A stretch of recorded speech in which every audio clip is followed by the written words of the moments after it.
Hi, my name is Jeff Young. I'm the instructor for Management 4485, which is wage and salary. It's a course offered by the Department of Management at St. Mary's University, and it will be online July and August of 2014. So I'm making this video with the assistance of our producer director Jay from Continuing Education here at St. Mary's in order to reduce some of the physical and psychological distance between the instructor and the students. So what I wanted to do was just run through a few items and highlight a few items, because what I found over teaching distance and online courses over the years is sometimes people don't get off to a good start because they're late coming in, or they don't read the syllabus closely enough, and they don't get involved in their group work as soon as they should.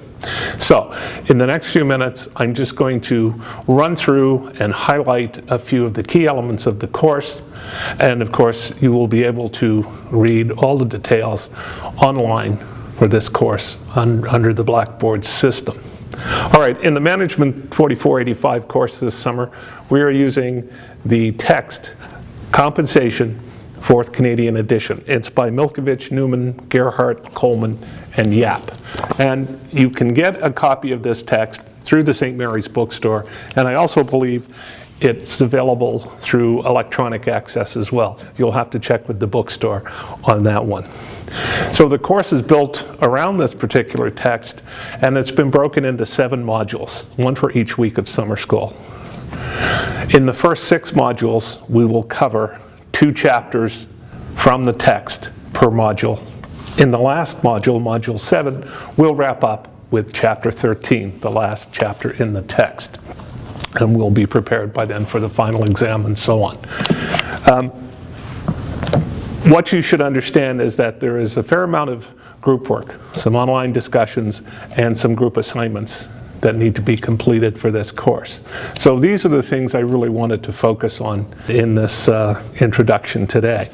First of all, I wanted to go over some of the access to the groups. Okay? To complete group assignments and engage in group participation online, you will need to work through the university's Blackboard system. So you can sign in through the SMU port and your S number and password, and it will bring up the courses that you're enrolled in July and August. So you can click on group discussion boards, and you will enter an area in which you can create a forum. It is called Create Forum. You can name your forum, for example, Online Discussion Number 1, often called a thread. And then you can put your comment in the text box below it. That's often called a post. And then you click Submit. Only your group members and I will be able to see the posts within your group. But group members can submit their responses to your comments and so on. There are some help features in the system that you should review if you're not familiar with Blackboard. Now, based on the use of the threads and posts, there are going to be 2 issues. One will be online discussions. There is a detailed syllabus for each week that is posted. And in that syllabus, we'll tell you in week 1, we're going to cover Module 1. And it will also give you the dates for Module 1. Now, typically, there will be an online discussion case. And your job here is to work with your group and discuss the case. I've given you some cases and/or some questions, and your job is really to have a discussion among the group members. So somebody can create the thread, Online Discussion Number 1, and somebody can begin with a post, maybe answer some or all of the questions. Other people can then respond with their answers to their questions and comments on other people's posts. That way we build a discussion. It will be just like having an in-class discussion if we were together on campus. Now, you need not submit anything for the online discussion cases. I can track your participation, and in fact, that's what I will do. I'm suggesting that people try to respond or post 3 or 4 times per discussion per week. That way we'll build a little discussion, and I should get some sense of how you're responding to the questions. So your participation mark, which is worth 10%, will be built around your contribution to these weekly discussions. For example, in week 1, module 1, you will see the following. Module 1, online discussion case. Please read the experiential exercise number 2 on page 29 of the text and identify the strengths and weaknesses of the best practices and the best fit approaches to compensation. Individual participation points will be assigned by the instructor for the quantity and quality of each individual's discussion comments. Providing no comment during these sessions will not lead to any participation points. Simply agreeing with someone will not lead to any participation points either. You must address some issue in the case or exercise and provide some sort of answer or contribution to the discussion. If you say you agree, please say why you agree. If you don't agree, then say why you don't agree. Participation will likely be scored on a 0, 1, or 2 range. 0 means there's no comment, or a simple comment such as, I agree with Sarah. 1 will be the credit given for a short comment, such as, I agree with Sarah because her view fits my experience as a part-time employee. A comment worth 2 would be something that adds to the discussion. For example, a new point or a new perspective. I agree with Sarah. She has made 3 relevant points about pay and job satisfaction, but I believe that poor pay leads to increased job dissatisfaction and increased turnover and absenteeism. Please feel free to bring in your own organizational experience with pay and the exercise or case under discussion. In the long run, your participation score will depend on how many points you have acquired over the duration of the course relative to others in your own group. Above average participation within the group results in an above average score out of 10. Below average participation within the group will result in a below average score out of 10. The key to an above average score is consistent, high quantity, and high quality participation. Again, for participation points, there is nothing that must be submitted. Participation points are assigned by me based on individual contributions to the weekly discussions. 3 to 4 posts per person would be a good target for each individual. So there is a case discussion, a group case discussion that will take place in the first week of class. So you should get stuck into your class on Monday, July the 7th. A second issue then is the assignments. There are 7 assignments in this course, 1 for each module. Now, each assignment is to be completed by your group, the same group that will be holding the online discussions. Now, the assignments differ in the sense that you will submit a written assignment, or your group will submit a written assignment, and I will read it and comment on it and return it to you. I might at some point post sample answers as well. But at the very least, I will read and comment on your assignments and return them to you. Now, assignments are listed in the course syllabus. There is 1 assignment per week. It is a group assignment, and the group needs to submit 1 document only that represents the group. So, what I propose is that we establish a role within these groups called the initiator/recorder, or the IR. And the IR is the person who takes control of the assignment for the week, perhaps initiates some response to the questions, and then other members in the group can then contribute answers to the questions. They can add or make suggestions about revisions and so on and so forth. And then you have, over the week, the opportunity to exchange posts. Again, you can create a separate thread in week 1. So you can have week 1 online discussion, and then you can create a separate thread, week 1 online group case 1. So you'll have 2 different threads, and people can respond to online discussions or online assignments.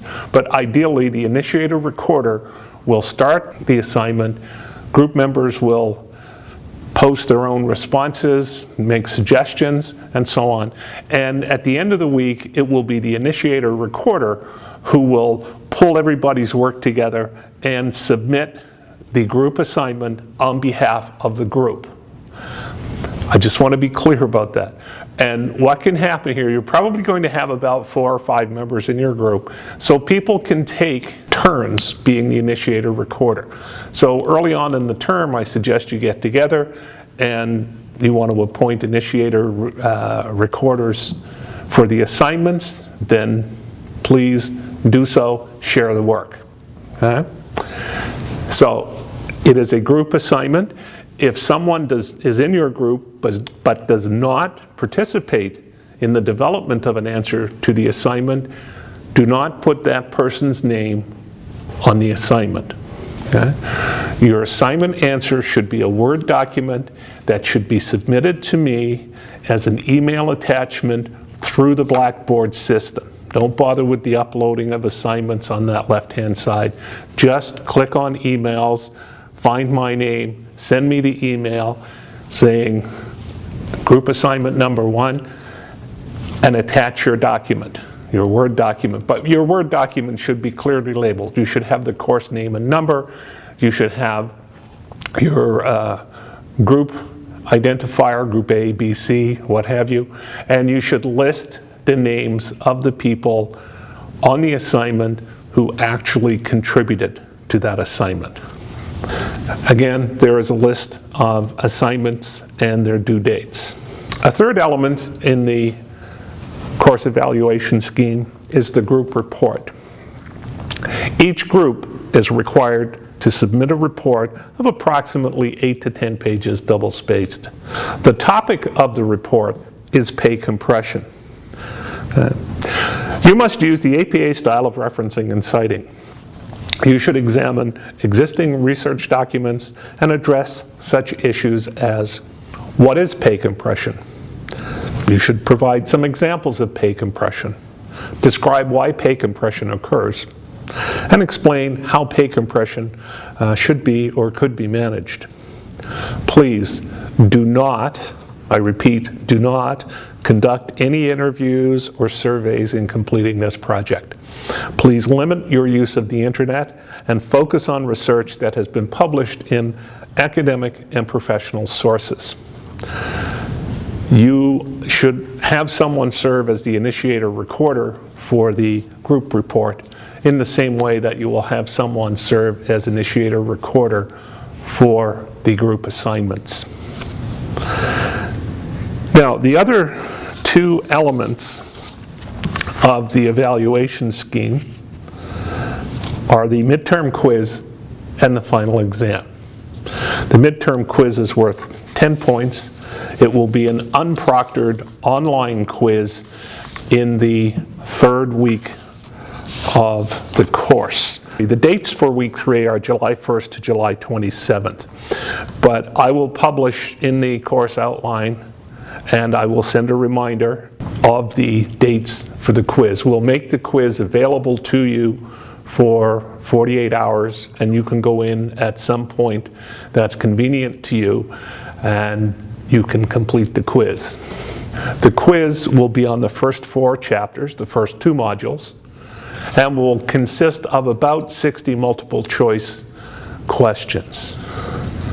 You'll have about 60 minutes to complete the quiz. Once you go into the quiz site, you have to complete it. You can't go in and come back out. It will not let you back in. So once you go in, finish the quiz. You will have a 60-minute time limit. Finish within the 60 minutes, submit, and you're done. Now, that's worth 10% of your final grade. There are 5 elements of evaluation. We've discussed participation, the group online discussions. We've talked a bit about the group assignments. There's 1 per week. We've touched base on the group report.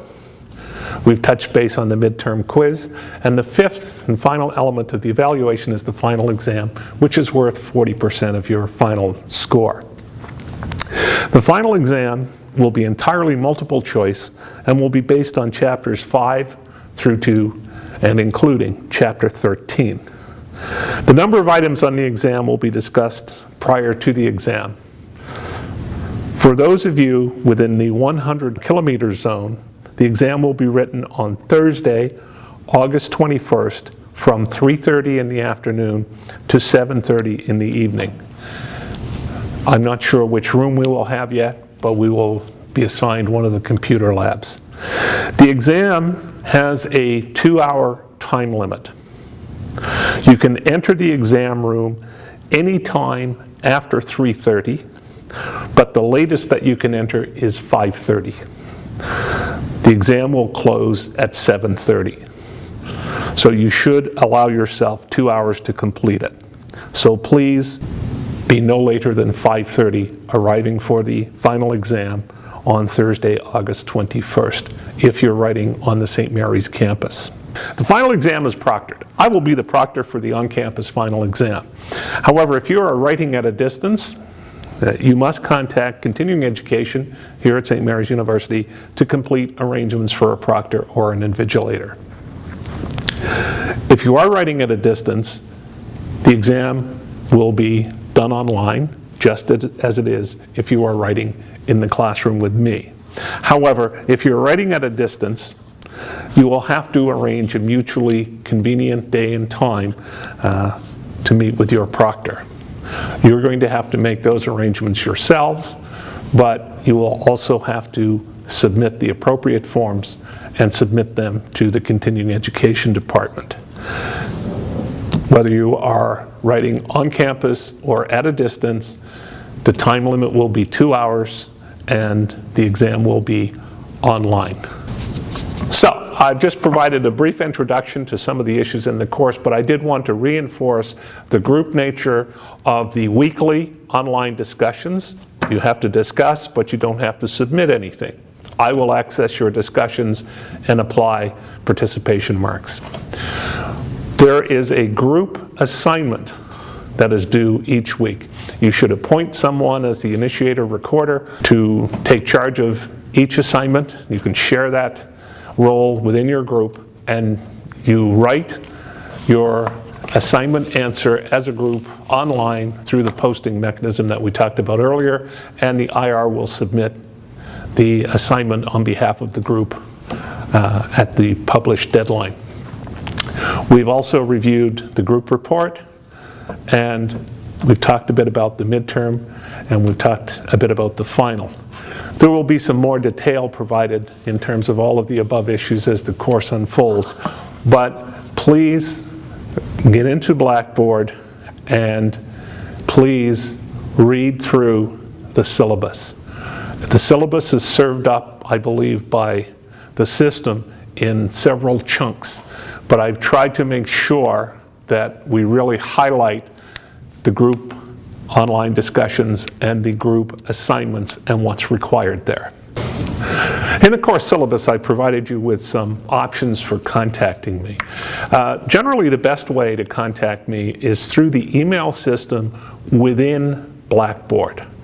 I go into that system usually in the morning and the evening, and I check to see if anybody sent me an email. So please contact me right away if you are unsure about something, and we'll try to get things straightened away. Now, what I have available is electronic office hours, and I will be available electronically Wednesday evenings from 4:30 to 6:30. And my availability will be also managed through the Blackboard system and through Collaborate. So I can electronically set up a 2-hour time block and be on my computer.